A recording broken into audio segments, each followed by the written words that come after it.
হাসিনার মতো আমরা যারা আছি, কেউ সরকারে আছে, কেউ বিরোধী দলে আছে, আপনারা কেউ নিজেদেরকে অনেক বেশি বুদ্ধিমান মনে করবেন না। তরুণরা মনে হয় অনেক কিছু বুঝে না, অনেক কিছু জানে না, কিন্তু জুলাই বিপ্লব আমাদের চোখে আঙুল দিয়ে দেখিয়েছে বাংলাদেশে যেই শাসক থাকুক, তরুণরা যারা শাসন করছে তাদেরকে ভালোভাবে আন্ডারস্ট্যান্ড করতে পারে, তাদেরকে ভালোভাবে বুঝতে পারে।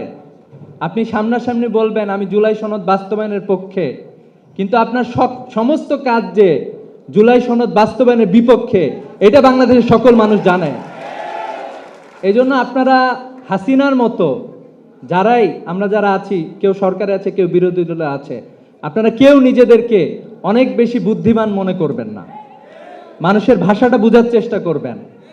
আপনি বাংলাদেশের যে কোনো শহীদ ফ্যামিলির কাছে যান, শহীদ ফ্যামিলির অন্য কোনো চাওয়া পাওয়া নাই। তাদের সন্তানেরা যে জীবন দিয়েছে, এই জীবনের বিনিময়ে আমরা একটি নিরাপদ বাংলাদেশ চেয়েছিলাম। আমরা কি নিরাপদ বাংলাদেশ পেয়েছি? আমরা কি এখনো কোনো বিচার পেয়েছি? আমরা যে বিচারগুলো চেয়েছিলাম সে বিচারও পায় নাই। আমার খুবই অবাক লাগে, আমাদের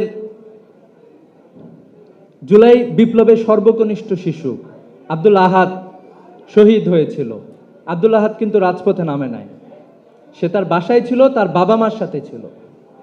তার বাবা মার সামনে বারান্দায় গুলি তাকে বিদ্ধ করেছে। আব্দুল আহাদ শহীদ হয়েছে। আব্দুল আহাদের শাহাদাতের ঘটনার পরে একটা মামলা হয়েছিল, সে মামলাটা করছিল হাসিনার ফ্যাসিস্ট পুলিশের বাহিনীরা, এবং সে হামলায় আসামি ছিল বিএনপি এবং জামাতের স্থানীয় নেতৃবৃন্দ। হাসিনা চলে গেছে 2 বছর, এখন পর্যন্ত আহাদের হত্যাকাণ্ডের যে একটি মামলা হয়েছে, সেটাই হলো এই যে বিএনপি জামাতের বিরুদ্ধে যে মামলাটা ছিল সেটা।